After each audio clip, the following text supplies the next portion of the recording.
Good morning mga ka-farmers. Ayan yung tanim natin na atsal. Malaki na siya. Nabunuhan natin yan yung nakaraang araw.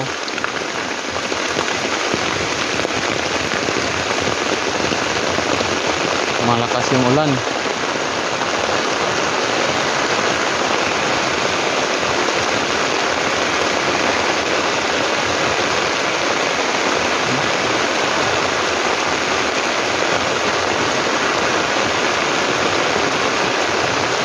Atsal.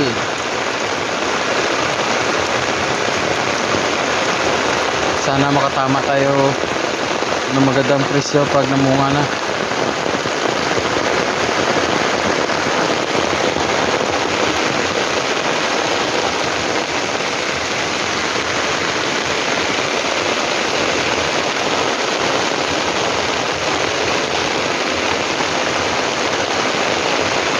Yan mga farmers.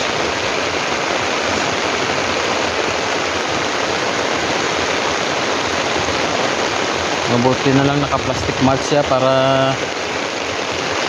hindi may stress sa tubig. Kasi pag na-stress siya sa tubig, nabubulok yung puno niya.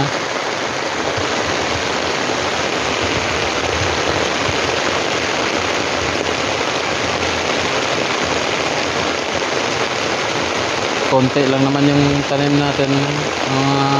Umabot lang to sa 400 na puno ng atsal.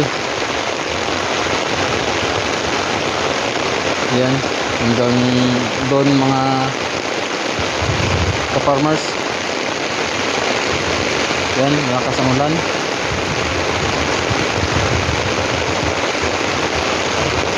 Follow for more mga ka-farmers para ma-update ko kayo.